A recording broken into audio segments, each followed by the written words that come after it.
le mātou tāia, e ala ia e tūkumisau, lo mātou ma lo mātou Whamai e tua sama.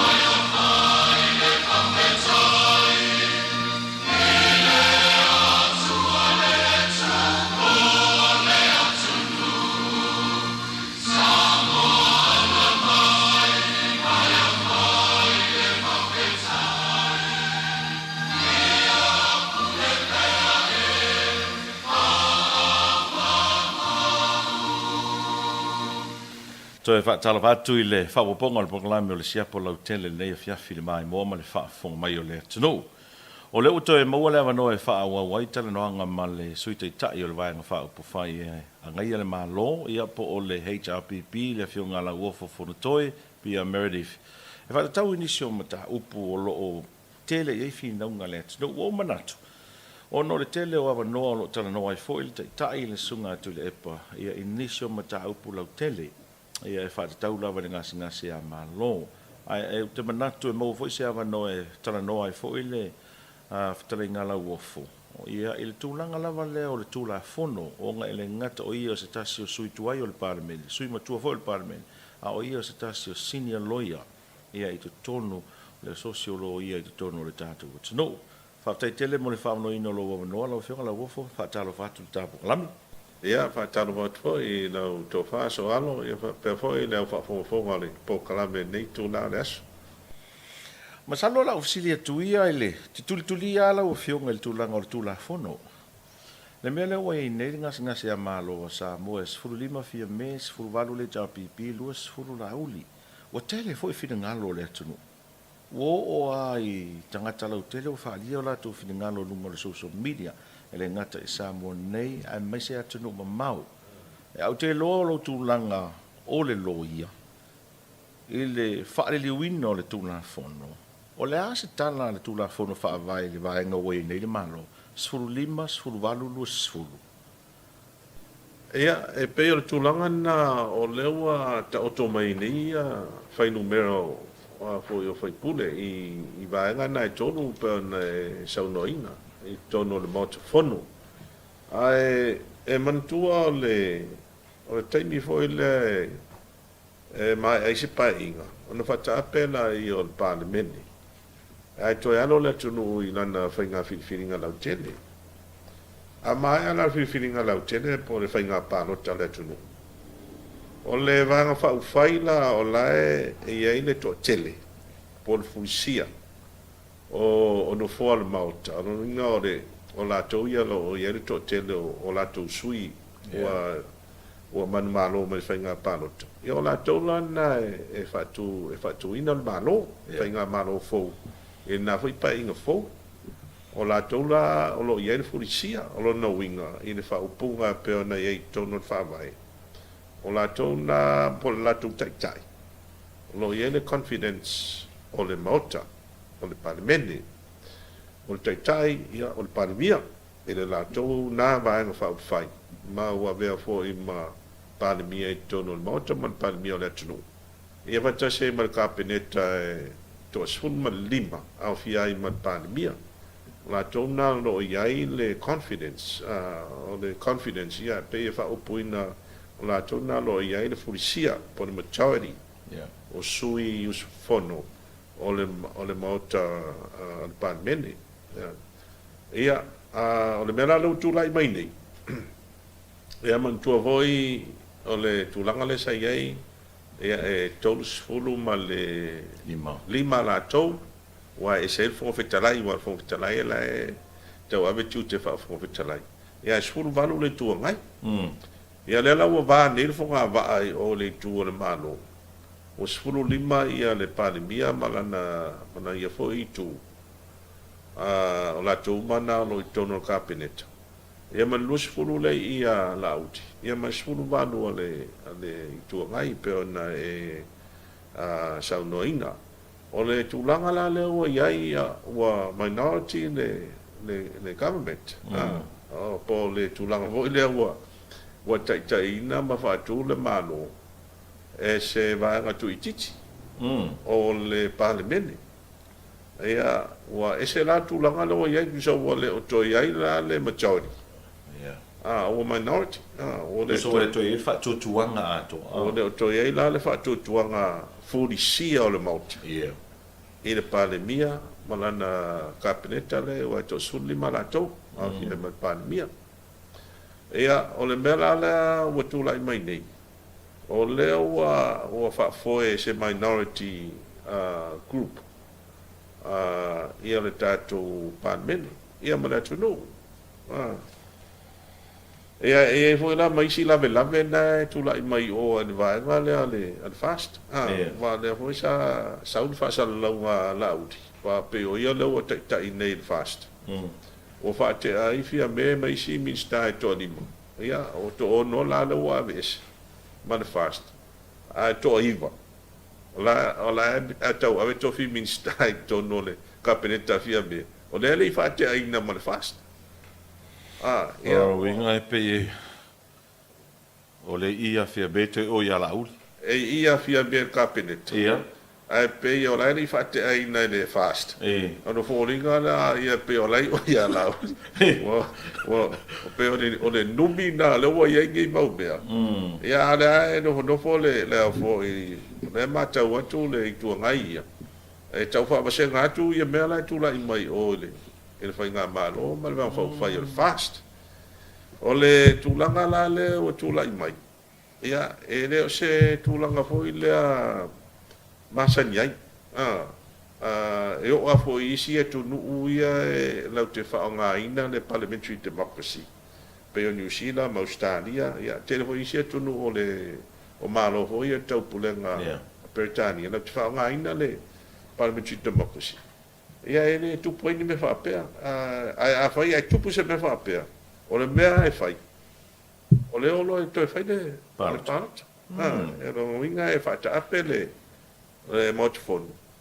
Ia e toi fo i tu e whesini le tunu. O ai e, ia ma toi whai whiwhininga le tunu. O ai ni sui a mai tono o le motifonu. O le whai unga la tauna iai. O le whai unga tonu na tauna i lo tawhi. Mo te tonunga. O le ala le sila lau a fionga ma le tai foi ma le jau pipi. Tau mana na o taunto e foi whai palota. E la ua ia wa ai tūlanga wha tūla whono ma tūlanga wha democracy. O le mea tonu na o tauna iai. Ia. Ua tau na whautua ina pandemia la o le malo na peo le whaupunga na la e mai i tatu tūla whono wha vai. O le constitution. Tau whautua ina le pandemia la o le malo. Tau lona wha ta ape, dissolve le parliament. Ia e toi fo ina tunu ue. E whai le palota ma. Toi whai whiwhininga le tunu. O no inga la a fua iai o le talo mai tu la whanu wha vai. Wa te lo fo i e pi o le manatu na o le tō tele. Toi fo i e whai le palota. Au lau tau mai tau atu a wha pēr le i whautua ina e fia me i a le au le malo. E le opisa mai foi ia la ulima la tu vai nga tonto e foi pa lo to no inga a foi e pe o le mo busu ma vai nga ia lu al fase to e foi pa lo ta pe na o to le ma na o to foi pa lo ia ole tu langa na le o tu la i mai o pe o stuck ia po loka i va pe po o fa to alia ai la de tu langa le o le whainga wha democracy masani ai. O le foi la sa ua i atu i wha sa launga ala auti. O na o wha pēra ni wha sa launga. O atu la i mo meo tu la whunu tau wha au fifo ia na fola. Ia me sa la pua pe o ia lea sa whai mfufonga o le fast. I tu la whunu tau wha au fi na fola i le vai teimel whainga pāno o le o le solo ia ma to teu ia me fa pena ia o tu fa tasi fia me lango ia pili ia awa pe o le fa sa longa na le o vai tu le o fa mai e o e la uti ia ai o no winga la o nisi la pili po nisi a fo i meta upu po ni la fo e mai ele whainga malo fia me mlang kapineta i tonon mauta e whoringa mai nai le lango ingai e la udi pa fu ela na sau no ngam na fa linga na mai ia ele se va inga le leina na va inga mi se ia tu no democracy ia fafu le so sa di mata to I tu langa fa pe o I me ho I mea ia tau I pandemia malana ia kapeneta ua le lango ina na uti malana vaenga ai o I mea ia na polo misi ele fai ka pauta I ua lango ina ia o se va inga hoi le tarafea ngai ia me masani sa ia I fa democracy ia ai o le tulaga na taula ua o le me faigitala I lau ai e le mafai ana faapena le faiga o le palemene aua mai la ni mataupu ai a palemia ma lana ia kapeneta ai tetee ai ia lauli ma latou vaega lusifulu ia ua le tuagai ia e tetee ai mea la mai o le malo e le lagolagoina ua ese mo le taofi ia mataitonuga le tuagai afai la e teena e lauli ma lana lusifulu le pasia ia lona uiga ua faailogo fesili ina le confidence pe afai e le pasia ia ni mataupu ai ia fia mea ma lana ia kapeneta e se mai mea ia mataupu ia na polomisi ai le fasi le palota le ufai mai lau te laulagoina pe avatu ia se tulaga le mautinoa mai le la mo le atunuu I lo taitonu afai la ua lea ele o mana'o la ia lauli ma latou luasifulu ea fo'i e fa'ata'ape le palemene e o e toe faifaiga palota ia e leai la sesi mea e mafai atu paula le mea e mafai ona sisila ai le tuagai o le ave loa e le mataupu le fa'amasinoga mai se fa'amaninoga tusa ai ma le tulafono fa'avae ona o se mataupu e le se mataupu foi le fa'ape tāua na le ta'apipi po le tuagai lei o le mataupu e tāua mo le atunuu se mataupu o lae la foi nofo tapua'i le atunuu ma fia malama o fea tonu a e tauna I ai le mataupu nei aua solu lima o le taʻitaʻia le atunuu ia ae luasifulu ia launi masulu ae luasifulu vanu ia lea pe ia fo'i e taitua'a fo'i e toʻititi la lea ua latou taʻitaʻia le atunuu ae toʻatele lea ia e mantua la oe e kilotilo la o faipule nei tofa ma le itumālo sauai e le toʻititi la tagata ia I tua le luasifulu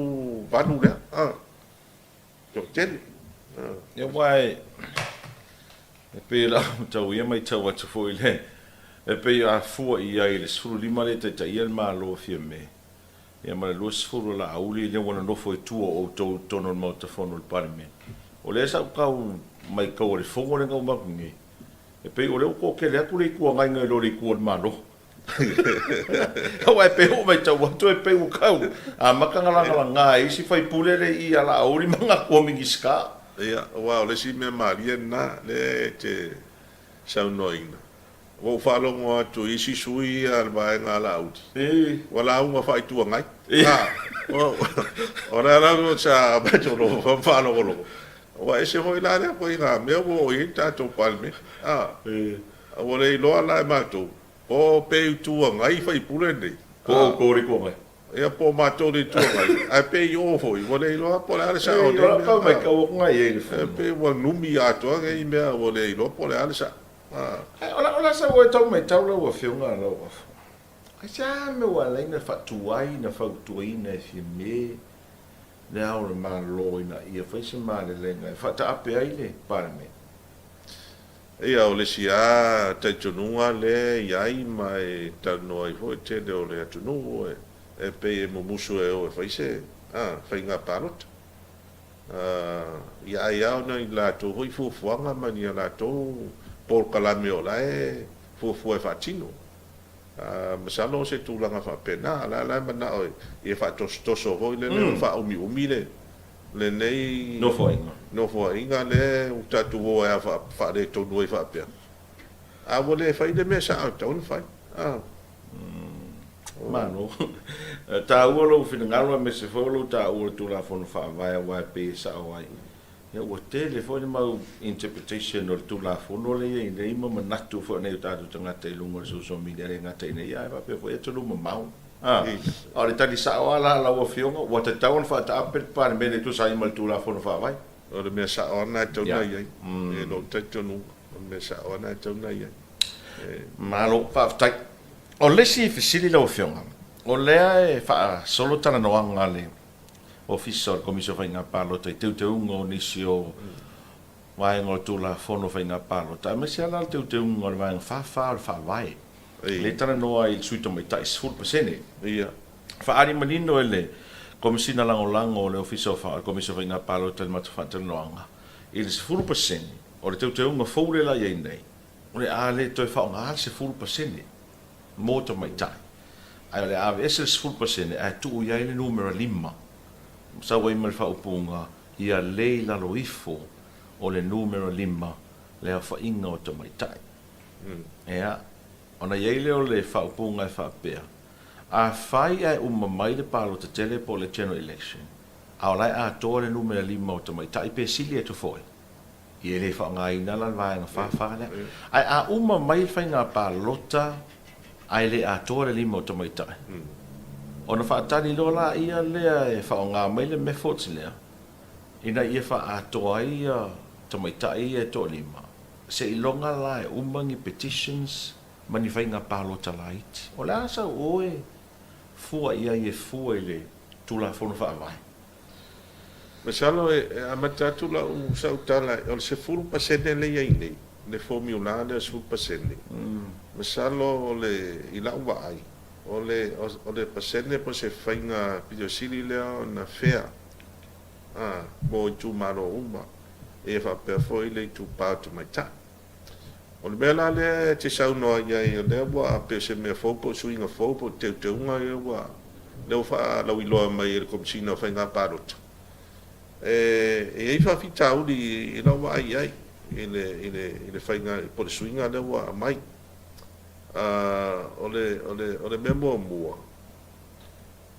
fa pe le la ta mau le lima te mai ta ia fa te ta inga la va pe umar fa inga palot ele sta mai ta e tu lai mai se fa te ta inga pa sta fa te ta e man tu la e lima su tasi tu malo ono inga lima su tasi fai pule ali ile we ia ia na fatali lola ia se uma ia fai o te unga na tu la fono la ia se uma le mo meo famsinonga ho ia election petitions ia wa se longa uma election petitions ai ni spai pule pa uina ia na tu malola na ola alolo e fatino na tu parotalaiti ia le te fa pe mai o fa mam la manga la mai a mai a parotalaiti e to fa mo tu lo le lima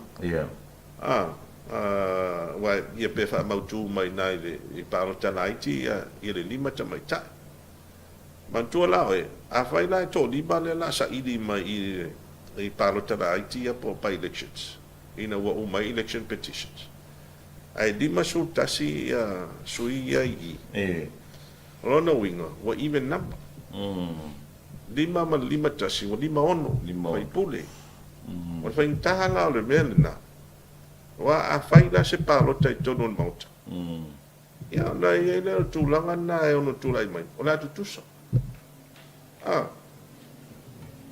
O le atu tusa. Esa. Ai fa be fair pe a le general election. Te per mena ne taua. Lima sultasi tu malo, lima sultasi foi fai pule o li. Se fati ta inga. Le aini elections petitions. E lei foi la ni fai nga palo ta light. O fair la le fili mai ele si di mane. ia le tulang tasina whawhitau le tulai mai. E mantua le mea le sasau ai. Ia. E wai whatoa whaongas, le 1%, 10% le lua parota, lua whesuma le ono. Ia. Ia, o lea na umar whainga parota lau tele, e toa whai ta mai ta in tulai mai whainga parota. Whaonga rola ia 10%. Ia. E o lea lao na whaunwhale mai lola ia ta mai ta i to tasi. Ia atoa ai le fo lima ta mai ta. Ina ua uba na whainga parota lau tele. E lei whaatani se i mai ia by election petitions. Ma by elections. Ia o ila, o le mafu anga le mena, ona, o lalo tula fono whaavai, a mai anu whainga parota. Ona ila i o le fia fasu limasu. O te tau ona te talalo i al parliamenti. Fono.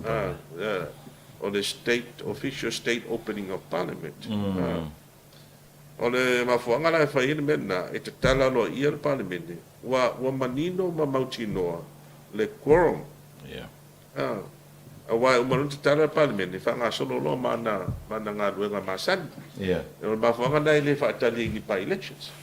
A whaila e umar whainga palota, ai whaatali ia le ia suia ta mai ta i se whatoa ai loa pa uma. E ono no winga le mautinoa la pola le quorum le amatai matai ngā ruenga parliamenti. Se i longa wa uma ia election petitions. Uma pa elections. Wha mautinoa mai ta mai tai. E ana mai la e o si i lunga le numero o sui whai pune. E o ta mautinoa e lola e ina le quorum e nao mia. E kasi nai tu. O le si foi tu e whaintai le tūlanga lea. O le ai a whai ala ave ese le 10%. Le formula. O le formula nalo i lalo whai fasu mal wha tu la fon wha vai. A whai la ave ese. Ai tu ese whai numero ma o ti foi le lima. E mna mia na te unga o le wha vai. Le si vai ngor wha vai le fono. I la whai upu fasu mal wha. I la ulea va ai e ai tau. A teu la le vaanga le o le whaavai. E mna mia la le lua vai tonu o le parliamenti o le palota e tau na fulisia le lua vai tonu. O to a whai o na teu vaanga na tu la fonu whaavai. No yo 2/3 majority. I le teimi nei la. E le o maua i le tu le afo i le tu o le mana o le 2/3 majority.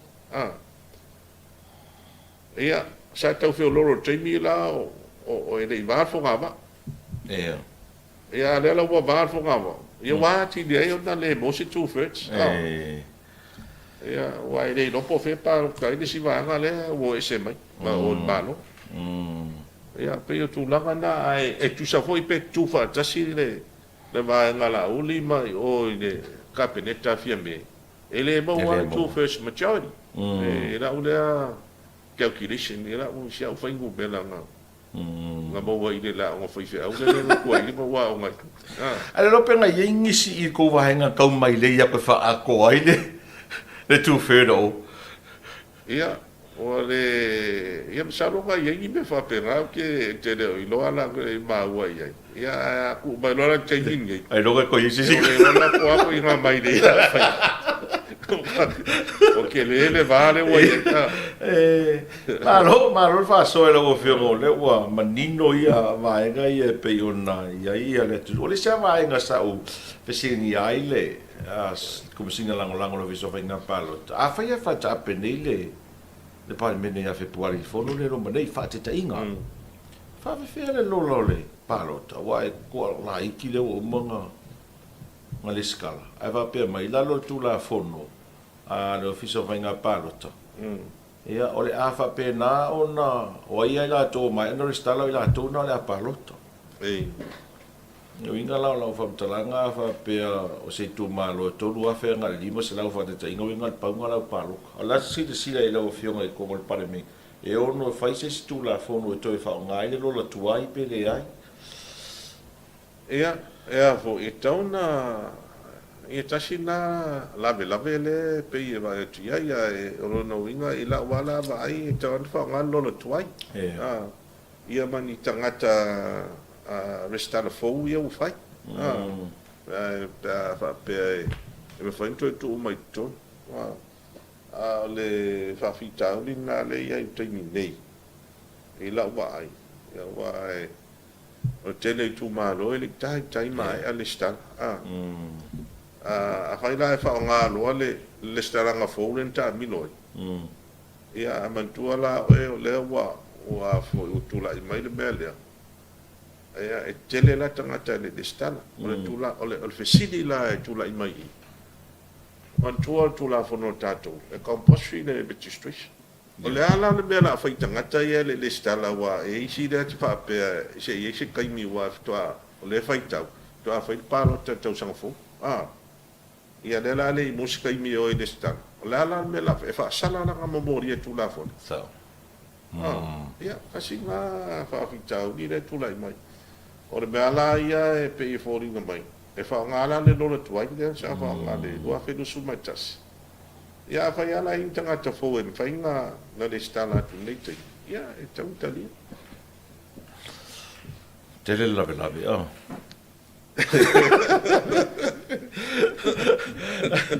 o le asa o sila ia i o leva ngai kongo ni ka longa i le val fonga va ale va ngala ulima fia me e koe fo i se le lei pe le koe fo i se le la sa o ko mai ka ia a fua i sau noanga ia o whaleli mai o le fioma pandemia ia fa pe fo i nei tu la uti ia o la wa ia fa misidonga le to fo i se le i le tai to fo i se le ai mai se ala le tele mo meu fe la wa inga ia te vai tu no social media le a fia i mat pandemia pe fai asi matu ya pe asi o nga matu ya o fonga ma fa sang o la ula ba ai ele to fo i se le ele to ele fa to fa tas ia tasi fo lana fa fitauni so alo le pe na mata o tu ai o la po la lama taimina la fata ape palmin se taimina ne tau sanga ia pe fata ape o tau sanga fo e le o ilo tonu taimina e o le ala le o fesili o le ala ba fa ide la tau ai ia fia be ma cabinet mana cabinet a fai o le ma fai un tu fatas ia sa e taulana na le stana se la to van fai ia o fai talana e le fai le stana taimini i la lo la tu suafa e a war tu la fono le e su lo la van fai pa ga fuori tu malo e poi fo ia fai no pai lex i te singa la vila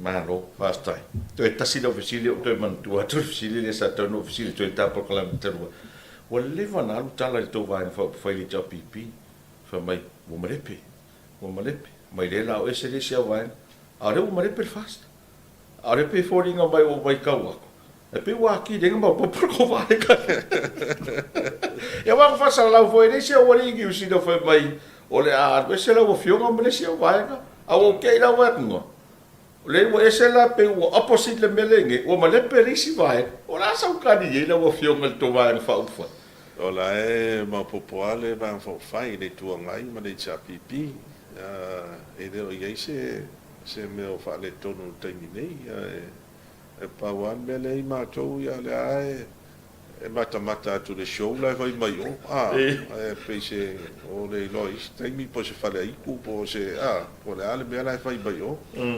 e le se me o fa le ton ai mantua fo i so alo ia o le fo o tato le tausanga po le electionia tausanga fa inga parot o a mata fo ina na fo a mata fo campaign ma ia o le vai temi ne tato o le vai temi o le tala ma le tala ia kele mo me tala fa tupu tala fa se o luga uma mo me finga fa campaign ia a le bele ma le bele fast ia me salo nga voi ki si le fia o le mea ua leva kalagoa mai le tapi e tupu mai le fa amatanga. tausaga mai e le amataga sa fai le upu o le tapipi e le uma le paeʻiga le faiga malo ia lea ua moni mau Piko ke mapalo.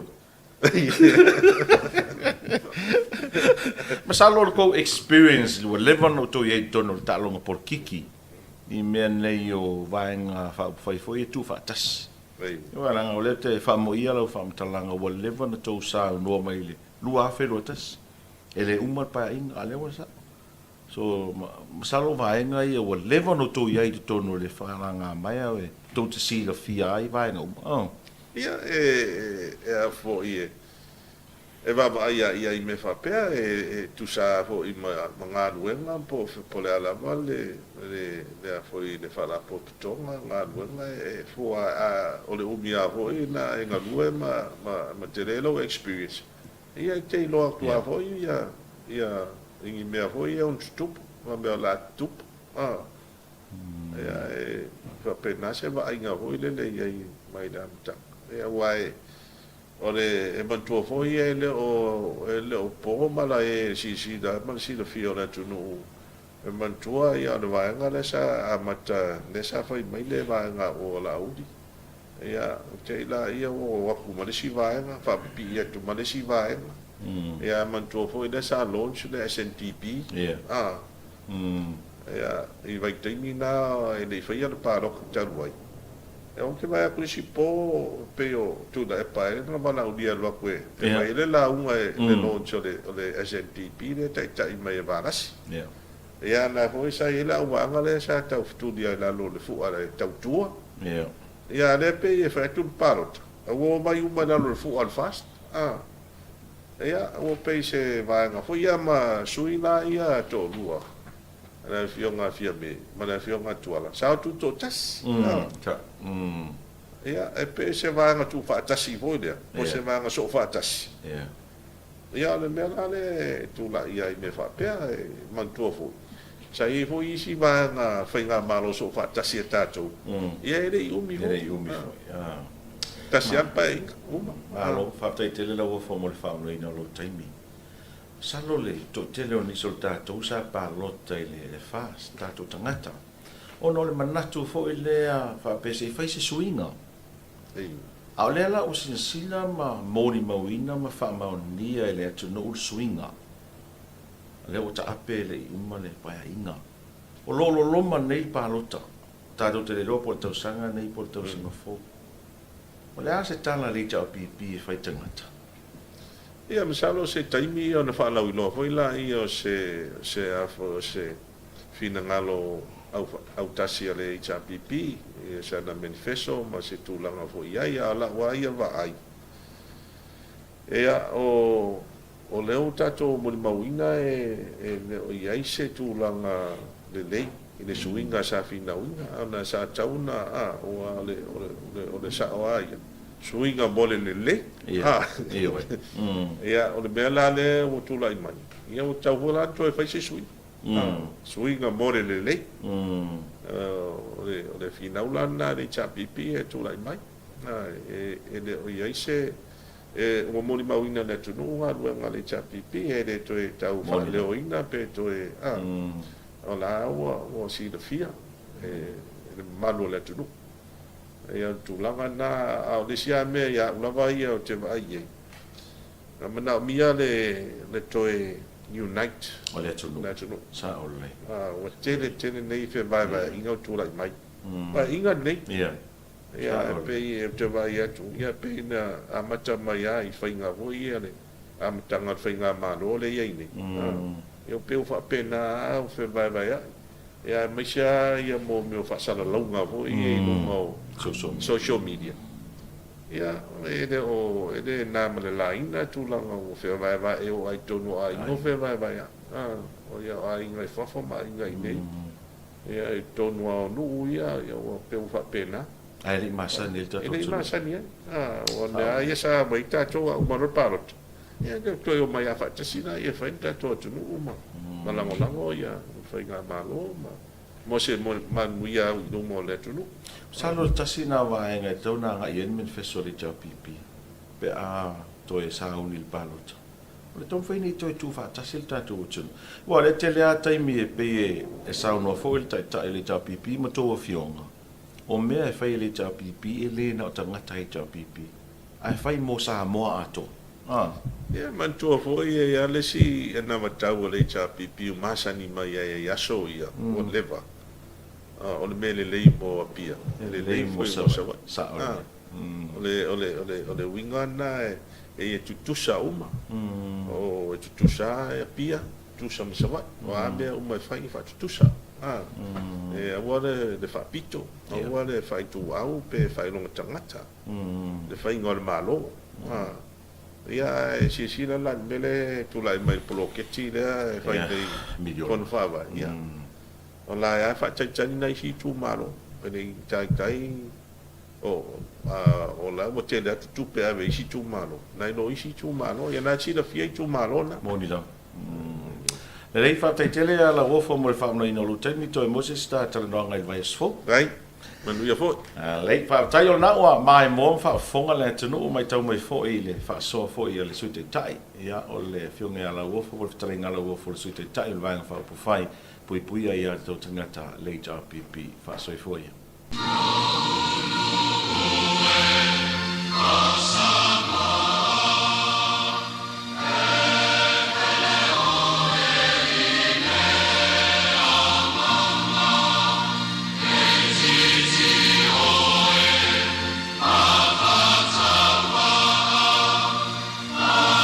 Oleh masuk kalian, ya Yesus Kristus, lo masuk, malu masuk.